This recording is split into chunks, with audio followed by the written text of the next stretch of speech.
What's up, everybody, and welcome to the Occupation Nation podcast. This is season 1, episode 4. And today on the show, we're talking what it means to be a social worker. We're talking to a guy named Chris Reed, and I love talking to Chris just because you could feel how much he loves his job and how important it is to him, and he loves helping these kids out. Now, I didn't know much about social worker going into this, so I actually learned a lot myself, and he did a great job speaking about what it takes to get there, but also what a normal day is like and what to expect when you get into the job. And yes, the audio does sound a little different on this one, but we're just going to roll with it. So I hope you guys learn a lot. If you like what you hear, be sure to subscribe, review, share with your friends. We got to get the word out there. We got to help as many people as we can.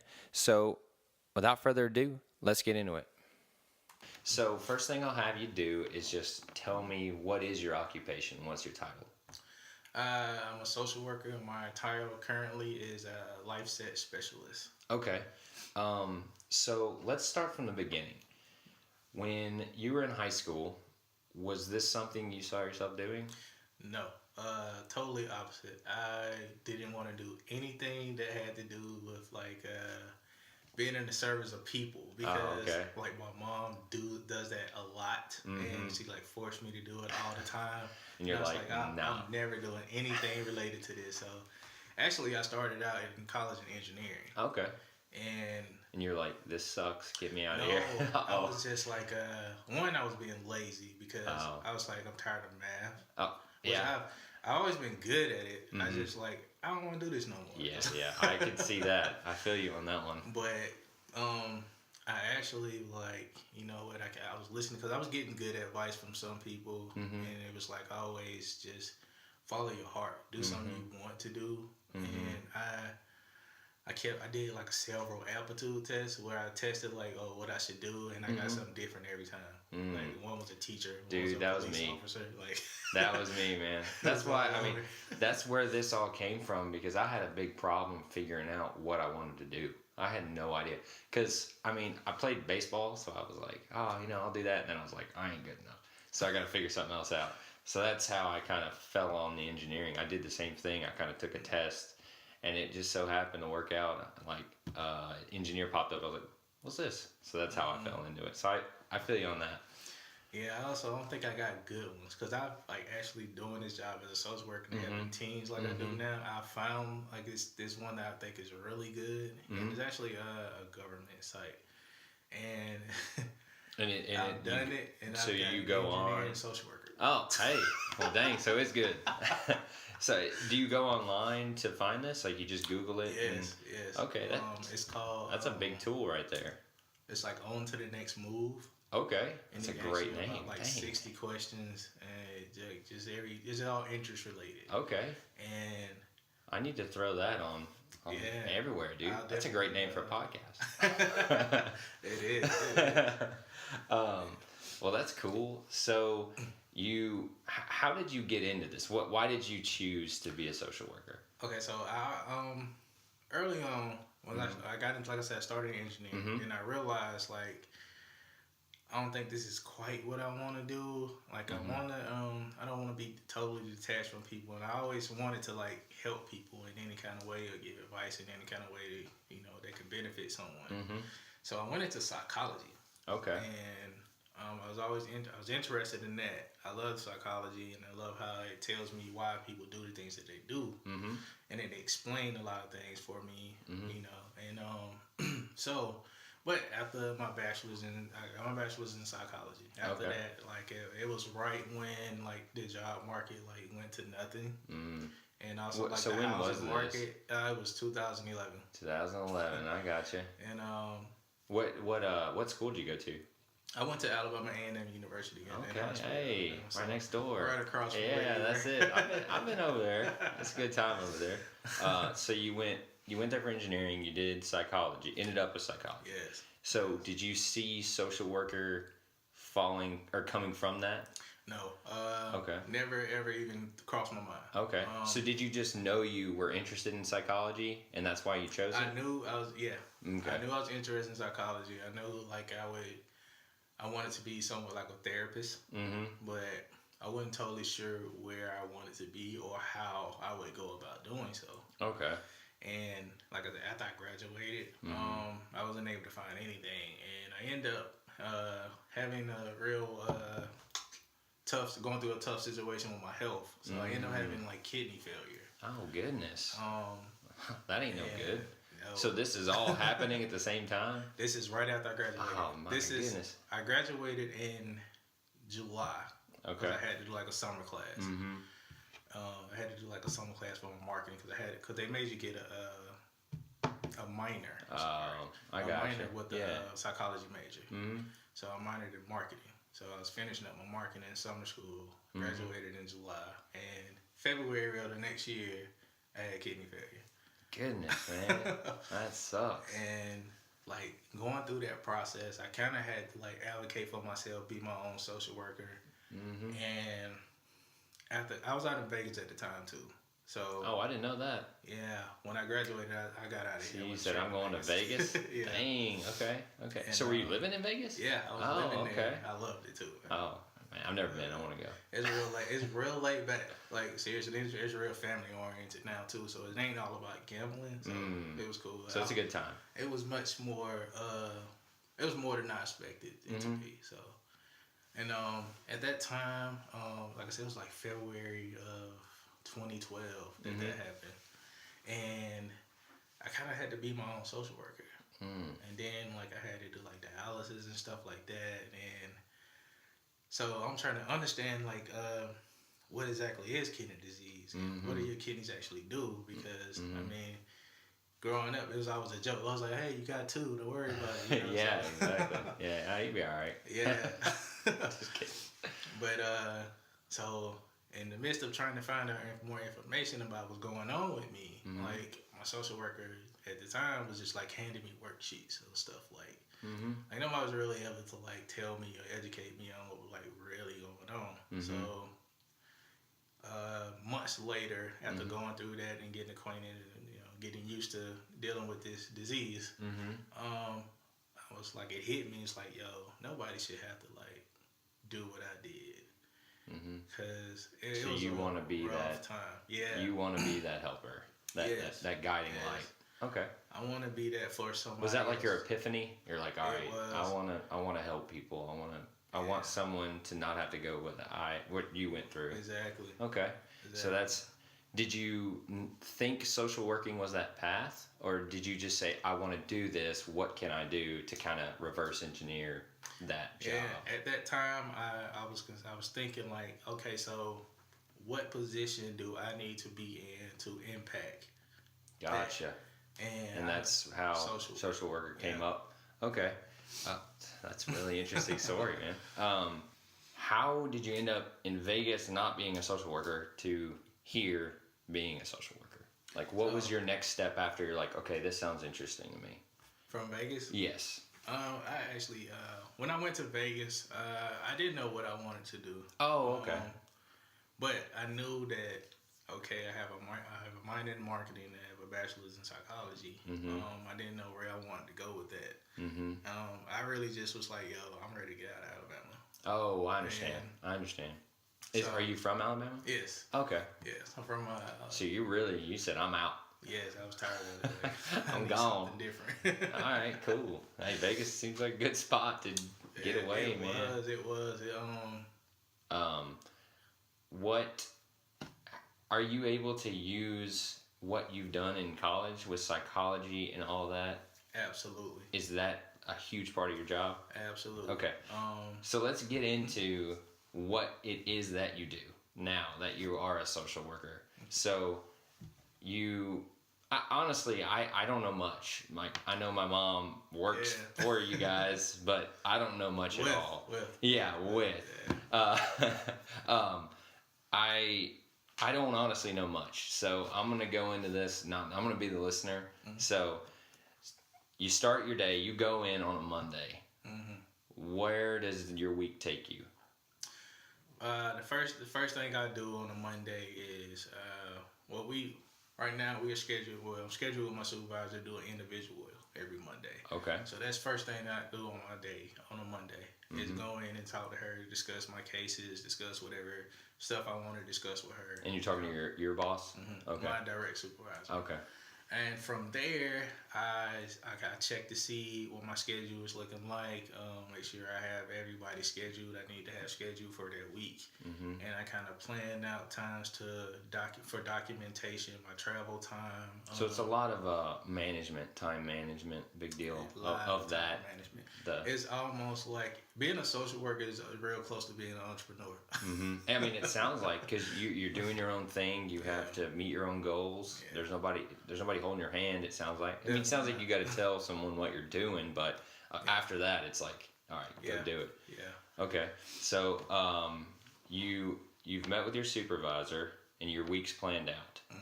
When you say you're scheduling things, what are things that you schedule? Client visits. Could be client visits. Could be court visits. Could be going to the school. It's dependent on what those clients need. But definitely just making sure I have something scheduled out with each client that I have that week. Okay. And how many clients do you normally have? Right now. Does that vary? Yes. Yes. Typically we try to stay at 10. Okay. And ours is at 10 because we meet our clients once a week. Before, when I worked with younger kids, I had 4 to 6 families, or 4 to 7 families actually at a time, and we met 3 times a week. Gotcha. So okay. So are you meeting these clients more than once in a week, or do you just see them like, hey, I'll see you on Tuesday every week, or how does that work? Well, yeah, now once a week. I meet with them once a week, and I'm working with young adults from the age of like 17 to 22, and we meet once a week every week. That age group, man, they're very hard to get into lockdown sometimes. Yeah. So, you know, things are constant. My schedule is constantly changing, like daily on adjusting stuff. So. Yeah. See, that's why I was saying on Monday, you never know what your week's going to end up like. You have an idea. You got to make sure everyone's planned out, right? But you got to still be flexible. Yeah, absolutely. Okay. So when you're meeting with clients, what are some things that just in general that you do? Like, what are your goals when you're meeting with them? Are you just going through, like, talking them through things? Are you trying to help them out with stuff, or what are some of the things you do? Both of those, talking through things that they have some issues going on, they need some advice on, they need to like some guidance on. So definitely that. Also, if there's some mental health things going on, you know, we try to give them coping skills. We try to educate them on like, why this happened, or not why this happened, why this may have happened, because you never really know what triggered something. Also, how to deal with it and how others have dealt with it. We try to normalize it if it's a mental health issue.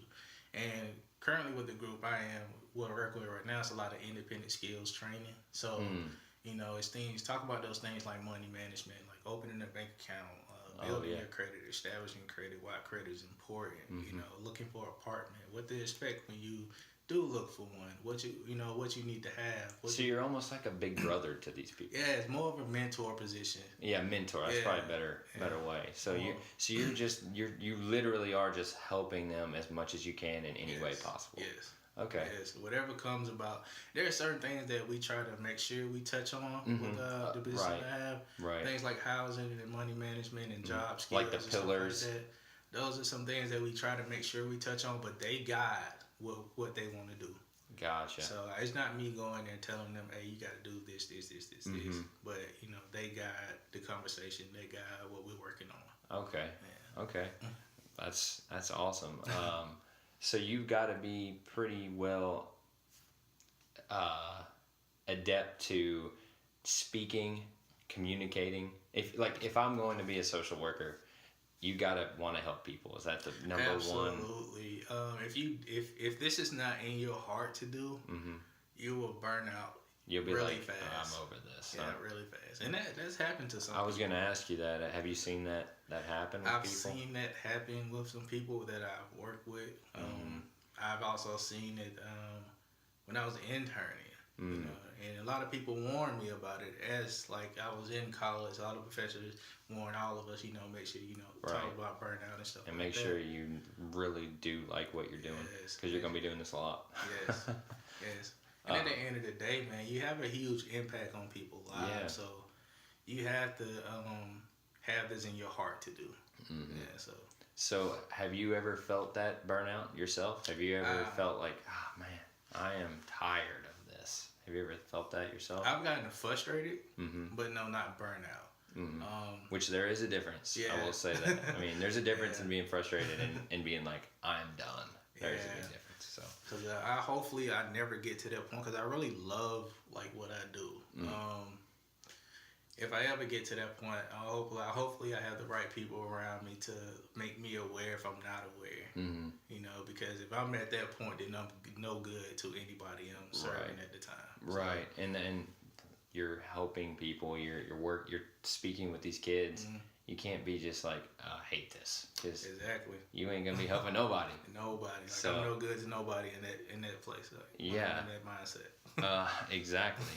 It's So a lot of self-care, though. If you're ever thinking about doing social work, make sure you have your self-care down pat. Yeah, for sure. Is it a lot of leave these problems and ideas at the door when you leave the job, or is it, I don't know how to ask this. So when you're talking to these kids or whoever, and you're just hearing these things they're going through, is it hard to not just dwell on that all day long and be thinking about these people? Or do you, like, you're laying in bed like, man, I really wish I would have said this? Or Right. Absolutely. Because, and I'm one of those people naturally who overthinks a lot. I feel you. I feel you. And it's like, there's a lot of days I play back conversations in my head, and there's a lot of days I wish I had did this, I wish I had done that. But it is really hard. And I guarantee if you talk to any social worker, it's like, you can't turn It's almost a part of it. Yeah, you can't turn off being a social worker. Yeah, because you're always trying to help. I mean, so after you meet, what other parts of your job require you to interact with these kids? Like, if you're just meeting with them, do you also go like, I don't want to say hang out with them, but do you like do social events with them, or do you have things that you have to do required from youth villages? Or no, typically we don't. Okay. But you kind of got to take everything case by case. That's fair. Because there are some people who they say, hey, if they're in the sports or they're playing basketball. I have right now I have somebody wrestling. So and then invite you to these things. So you try to make it to a game or make it to wherever. Just so. Yeah, they're, it's not really hanging out though. Yeah, that's why I didn't want to say hanging out, but I guess casual activity. You have to make sure you enforce the boundary. Gotcha. Of the relationship. Gotcha. Because you're not just bros with them. You're their social worker. Yeah. I gotcha. And is it hard to find that line sometimes? Or now that you've done it so long, it's just you know where to mark it? I've never really had an issue with like setting boundaries. I don't know. Maybe I think that's maybe a part of my personality also. Okay. Because I'm kind of like standoffish a lot anyway. Okay. So. I got you. That's just That's just who you are. Do some people have that problem that you know of? Yes. Where they'll almost be too like close to them. Yes. Almost? So like my wife, she's a social worker also. Okay. I didn't know that. And she does hospice. Oh. So that's rough. She's like, sometimes she ends up getting really close to her patients and then like they pass away. Right. Oh, so like man. I've had to be social worker at home sometimes too. Yeah. So, like, I can see that, man. I couldn't do that. I'm too weak. I don't think I could either. I couldn't do your job either. That is rough. So how much, what are your hours in a week? Are they vary week by week? Or? Yeah. No, we typically try to make sure, and our supervisors actually do a really good job with checking on your hours, making sure they're in every other day. Okay. And try to make sure we stay under 40 because it's really easy to go over 40. That's why I asked if it was how it was, because I could see it just cranking out hours and you don't even know. The job don't stop really, and then also you're dealing with you have to be available for everybody, kind of in a sense. Because like your phone's always open, kind of thing. And everybody has a different schedule, so yeah. those hours, they can add up real quick. Yeah. Are you salary or are you hourly? Salary. Salary. Yeah. So that's one of those things where if you work 1,000,000 hours, you're Yeah. I got you. Yeah. So that's smart. I mean, you got to be able to. Again, it goes back to time management because I could see it. If you're not good at time management, it could turn into like 50, 60-hour weeks. Absolutely. I could see that. And to be honest, man, some situations where I've probably been with some people much longer than I should have during some sessions, but sometimes it's necessary. Yeah. Because people need it. Right. And it still, I mean, it still falls in that management where you've got to be able to handle those situations because some people just need time, I guess. And also, man, when you being a social worker, especially if you're doing field work, like you're gonna have to accept that. You're gonna have to accept that it's gonna be some long days some days. So when you say field work, do you mean like going and being in home, or not interviewing, but what's in home? What's meaning instead of like them coming to our office and stuff like that, we go to the home. So every client we have, we go to their home. Okay. Or not, if not their home, then we meet them in the community somewhere. Gotcha. So I gotcha. Does that make it more comfortable for them when you're in there? It does. Because that'd be a lot more intimidating, coming somewhere like my house to interview. Yeah, I mean, for some really, people, I can see that, and I've actually saw that because sometimes I've attended sessions with clients, and they go to a therapist that's in the office, and I can see them tense up. I can see them. You just can tell a difference in overall. Absolutely, yeah. I could see that. I mean, I would be the same way. When you're in your house, it's just completely different. Yeah. So, what's your percentage of in office and out of office? Does my car count? So, 100% car office. No, I'm just kidding. Probably I'm one of those people who I have to like go to the office because I wouldn't get anything done at home. Yeah. So yeah, that's me. It's probably like 70-30. So like 30 probably in office. Gotcha. 70 out in the So field. you're out in the field, you're doing your thing, you're talking to people. What are some other things you do in the field? Does that pretty much take up your whole time? Is meeting with clients? Yeah. So travel and meeting with clients. Just going place to place takes time as well. Yeah. So that 30%, are you just sitting behind your computer? What are some of the things you do in office? In office, we have consults. So consult is basically a meeting of all my coworkers that are on my team, along with my supervisor, and along with the consultant. Okay. Which is a licensed social worker, consultant. So we get together and we kind of discuss like what's going on with all of our clients. And so when your team, is that just the people who meet with kids that are in your age group? Yes. Is that what the team is? Yes. Okay. And just like and is the consultant like a how do y'all pick a consultant, I guess is my question. Is that just an outside third party, or is that a Youth Villages person? That is a Youth Villages person. Oh, okay. Yeah, so okay.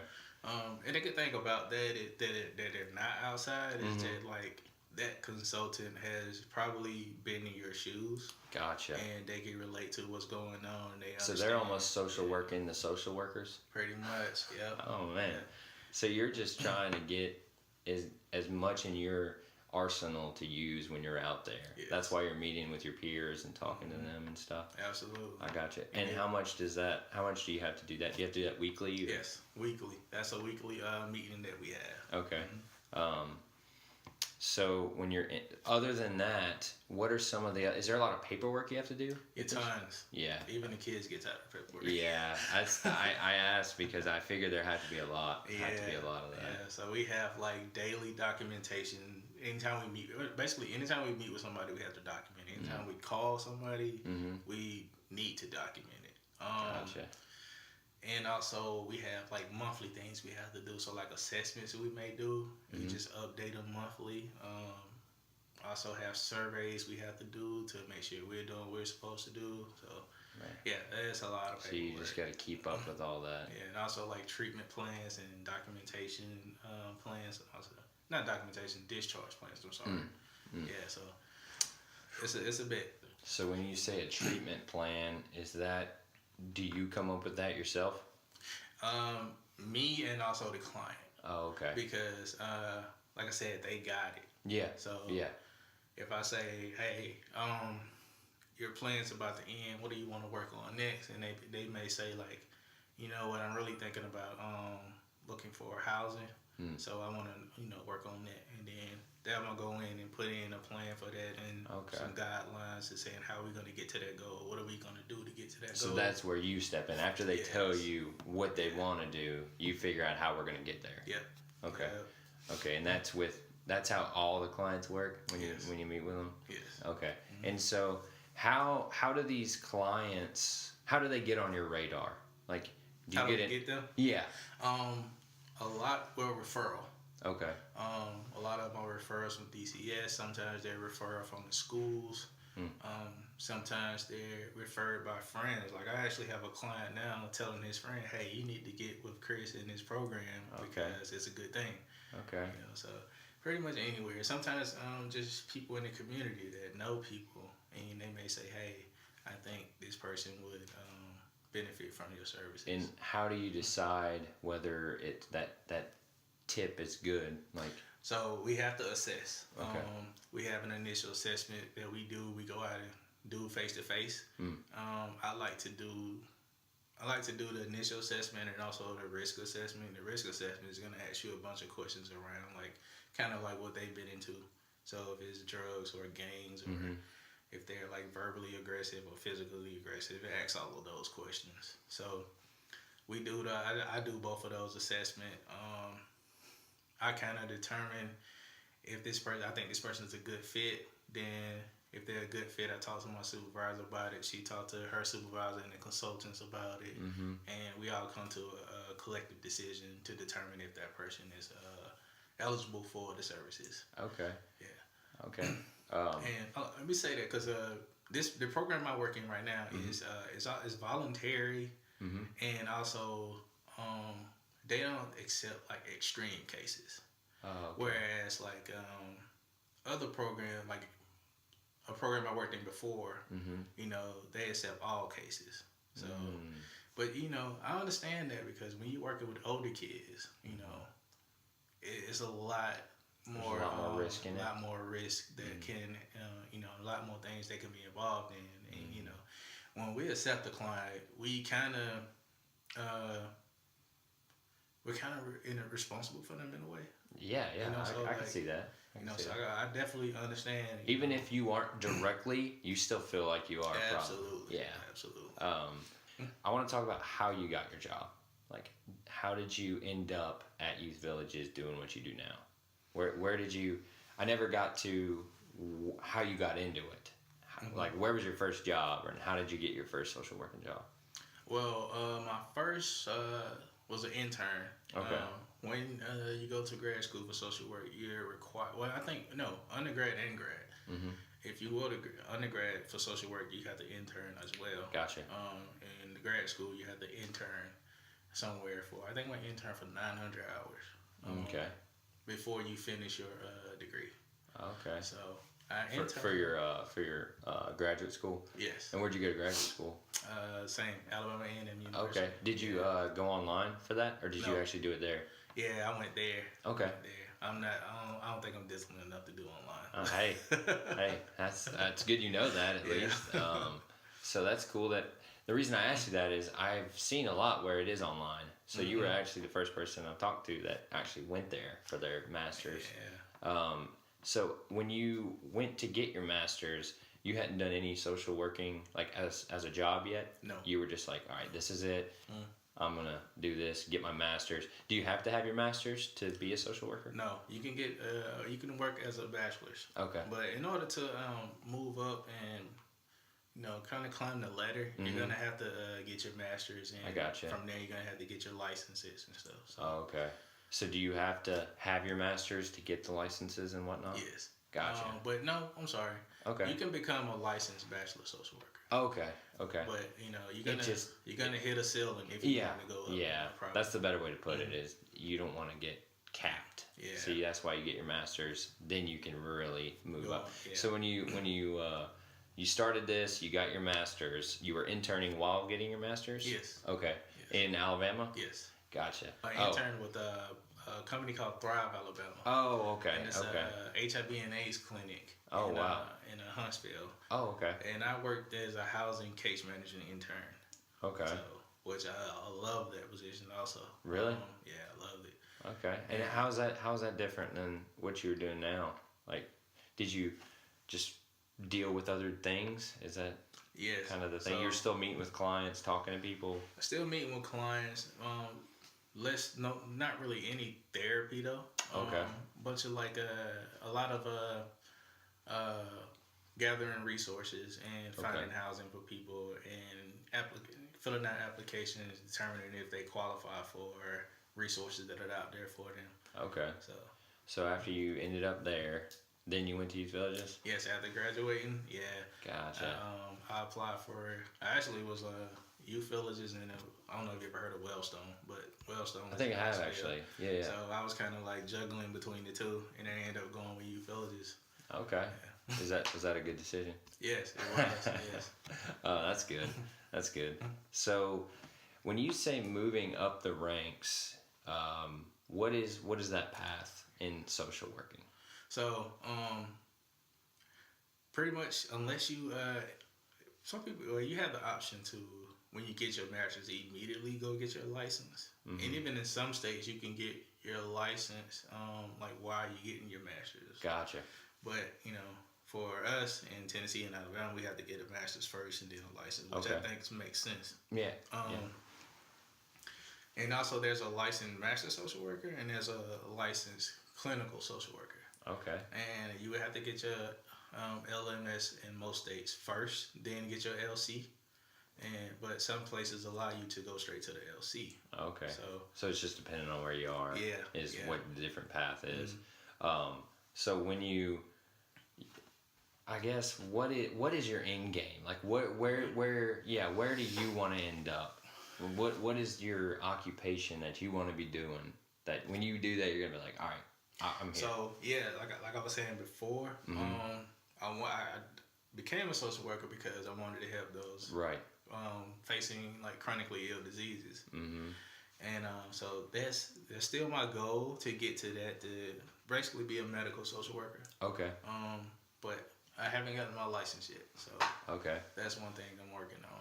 So do you have to take like a big test for that? Yes, you have to take a test. It's about, I think it's about 300. No, not 300. It's quite a big test. It's a big old test. So is it like a super hard test? Yes, it's difficult because you kind of have to have knowledge of every field of social work in a sense. So like, even though you can only work in one at a time, like you gotta know them all for that test. Yeah, you gotta have knowledge of like what a medical social worker would do, what somebody working in geriatrics would do. So what is your like area? What's your right now, I like instead of medical, what's your youth services. Youth services. Much, yeah. Okay. What are the upsides of your job? What are some of the things that you I know you said you want to help people. Mm-hmm. Is that I'm assuming that's a big one, but what are some of the other ones? Man, what really pays off in social work for me is getting someone to that goal that they wanted to get to. And that fuels me. Like, that's like super rewarding. That's like, I say it all the time to some like people, like, I pretty much would do my job for free if I could, so like, just because you can help and you can see these kids grow and become, seeing you reach your goal is what like I love. Like, I feed off of that. Like, that is like my championship ring. That's it. When they hit it, you're just like, yes. You feel successful. They feel successful. Yes. It's a win-win. So what are some of the downsides of it? What are some of the things that you're like, if someone's getting into it, you're like, all right, be careful of this or be wary of this? The downside is when you're working with someone and they can't see what you see, if you know what I mean. Like, you're telling them, hey, if you keep doing this, then this is gonna happen.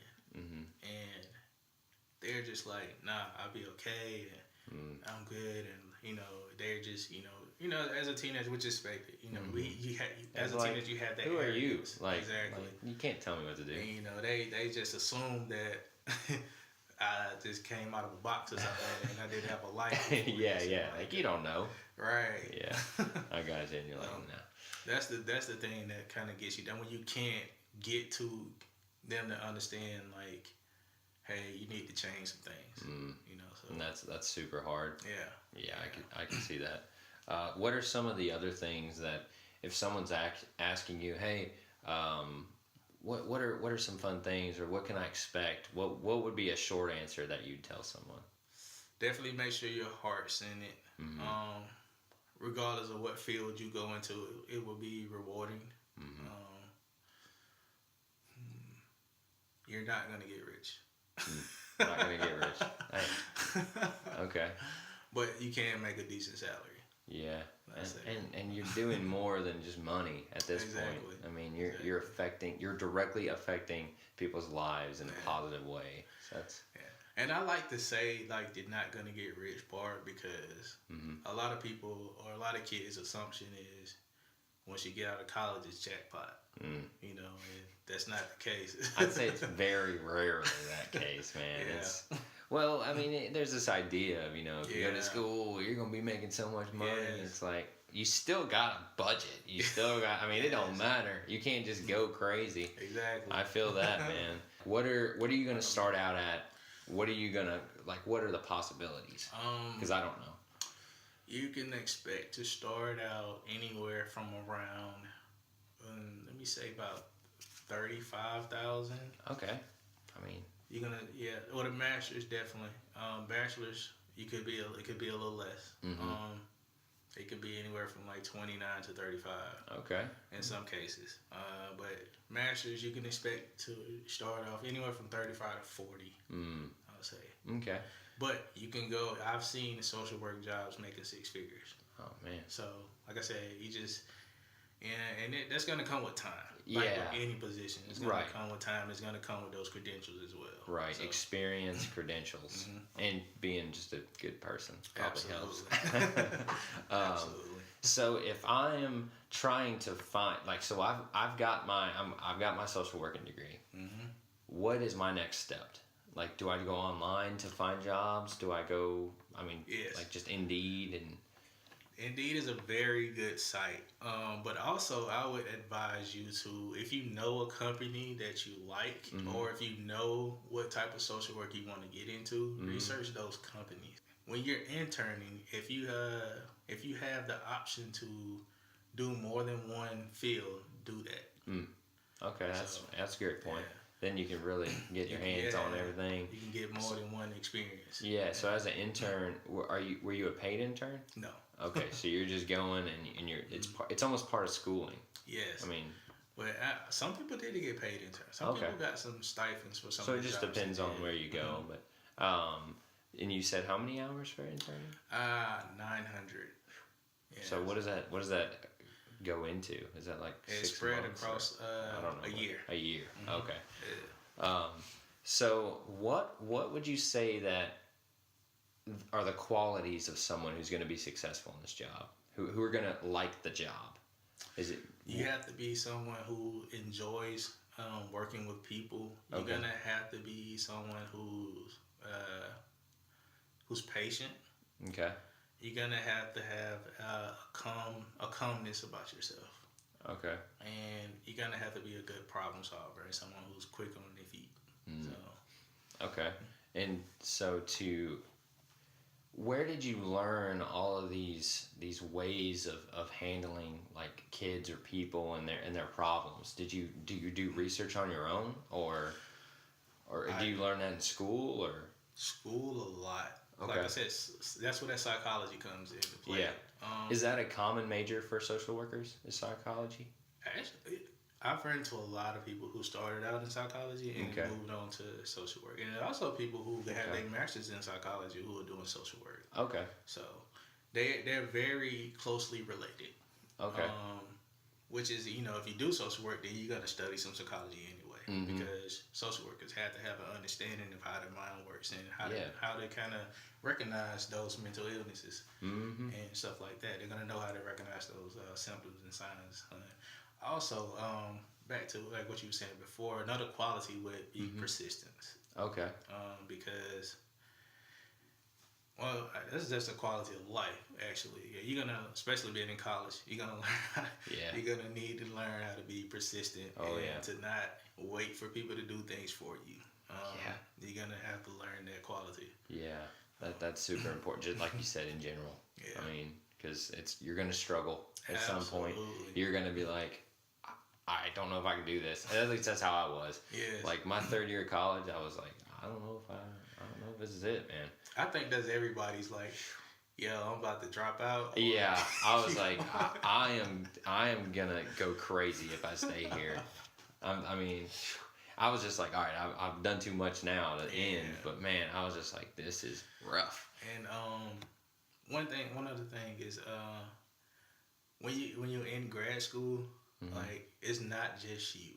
Like you're not the only one struggling. Yeah. Like everybody is. Yeah, for sure. Shoot, I mean, that's probably falls into undergrad too. It does. Cause so did you find what was your way of getting through like college and undergrad or like graduate school? Did you do better working with a group, or did you do better doing your own thing? Or oh my man, I absolutely hated working in groups. I hated working in groups because I'm one of those people who I don't like depend on other people to get stuff done. And so it was very frustrating at sometimes, but also it was very enjoyable at sometimes because if you get a good group of people who are kind of on the same page, it can be really enjoyable. Yeah. Kind of like where you have to get used to it, working with groups also in this field because you're gonna have to work with people in your office. Like I said, we do those weekly meetings. Right. You're also gonna have to get used to working with people who are in other entities as well. So as a social worker, you kind of communicate with everybody in their like microsystem. So you're gonna be in meetings with the schools. You're gonna be in meetings with the Department of like Children's Services. So you're kind of gonna be involved everywhere. You're gonna have to learn to like work with everybody in a sense. But yeah, I absolutely hated group work in college. yeah, me too. So you said that you wanted to get into the medical side. I did. You did? Well, I do. You do. So that's leading into my question. Would you consider this your dream job? No. Okay. Although I love what I do, and I say no because I really don't know what that is. Yeah, well, dream job, I asked you that. No is a very common answer to that because dream job could be anything. But it sounds like you really like your job. I do, but I'm missing something, and that something is I love technology. And me too. That I'm not getting on a daily basis. Gotcha. I'm getting that when I crack my phone in half and stuff. Yeah. But you're getting it on your own terms. Yeah. Not as part of your job. I'm struggling with trying to figure out how to incorporate because I know once I get that, then I feel more complete. So I've been thinking about how to integrate tech into what you do. Yeah, so I'm considering like taking some classes or something. But I haven't gotten that far yet. I'm looking at like cell phone repair or something. I don't know what it is, but I need like something else along with like social work. I gotcha. Just to fill that tech Yeah. hole. Yeah. I love tech. I'm a nerd. We better not go into it because I'll be talking for 2 hours. I love technology. I'm gonna add though. Like I said, I wanted to get into the medical field of social work, but I ended up working with kids because I think you asked me this, and I didn't say how like I got into with youthologists. What happened was like towards the end of my time in graduate school, I had a friend who was actually in the program with me, and he started a company basically, as a nonprofit, working and speaking to like teens and young kids, young Okay. men actually. Okay. No, his focus is young men. It's called Beating the Odds. Okay. And he got me to start volunteering because I was totally against like working with kids. I was like, that was the number one thing I wasn't doing. You're like, oh, you said kids? I'm out. Absolutely not. Like, I gotcha. so I reluctantly started like volunteering with him and going to these schools and talking to kids, and I found enjoyment out of it. You're like, you know, what am I feeling? I like this. So I gotcha. like doing that with him like opened me up to like working with kids, and I'm glad I did that, and I'm glad he pushed me to, because otherwise I'd have probably never even done it. Yeah. So that's how you kind of rolled into youth villages, because you're like, I want to work with kids, and that's where. And also he made me aware of the need, especially that age group of like right before teens or right in like high school first year, like 14-year-old, 15-year-old, stuff like that. So yeah, that what drove me to like working with kids. So is that hard to find then? People who want to work in that age range? Is that a hard? Especially guys. It's hard to find guys. There's a lot of women in social work, but it's hard to find guys. And you know, as a guy, like if you sometimes you need a guy. Yeah. That's for sure telling you these things sometimes. For sure. Some of these, I mean, I'm sure it helps sometimes. So have you found that hard being one of the only guys, or is it No, because my whole life has been like this. Oh, okay. I got you. I have my family is mostly women. Okay. Like I grew up around mostly women. Like so this is just another day. Yeah. Being in psychology, it was mostly women. Yeah. Social work, in a lot of classes, I was the only guy in there. Hey. I don't know. Is that a problem? I don't know. Not at all. Yeah. What do you think someone needs to do to be happy but also be successful as a social worker? To be successful, you definitely will have to get your master's and get your license. Okay.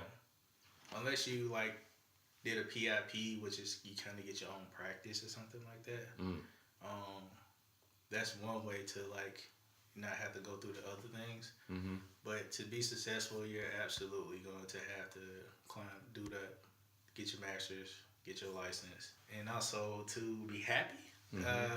To be happy, you're gonna have to make sure that you take care of yourself, and you're gonna have to make sure that you have people around you, and that you have a real good meter of knowing when to step back and do self-care.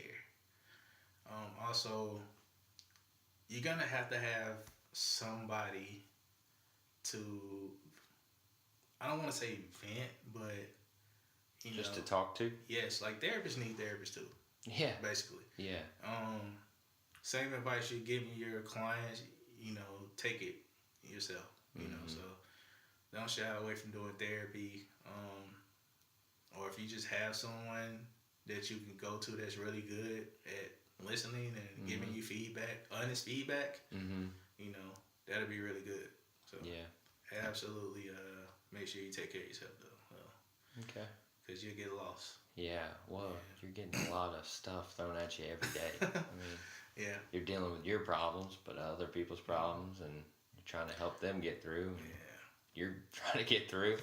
Yeah, I mean, because like, I remember I had this one kid, and I was just telling him, yo, there's not a day coming where you're just gonna have life figured out. Yeah. Like life is it's like growth. It's constantly going to evolve. It's constantly going to change, and you're just gonna constantly have to adapt. Yep. So that sums it up right there. That's a good way to end it right there. Well, thank you so much for doing this. I really, really appreciate it. I'm happy you did it because, like I said, I didn't know anything about what you guys did. So I think this is going to be really, really helpful for people. And again, thank you so much for doing this. I appreciate you, man. And that's it. Thank you so much to Chris for coming out, volunteering to do this. It really, really helps out being able to talk to people from all kinds of different jobs. And I think you did a really, really good job at speaking about what it is and what it means to be a social worker. So, again, thank you for doing that. If you think this sounds interesting to you, let me know. Email me and I can get you in touch with whoever you need and we will get you helped. So, like, comment, review, subscribe, all that good stuff. Share with your friends. Let's get it out there. Let's get it heard. Be sure to follow us on Facebook, Twitter, Instagram, all those goodies at O Nation Podcast. Again, that's at O Nation Podcast. Also, be sure to email me if there are any questions I haven't gotten to or if there's something I need to dig deeper into. I'm taking all the feedback I can, so you can email me at occupationpodcast@gmail.com. Again, that's occupationpodcast@gmail.com.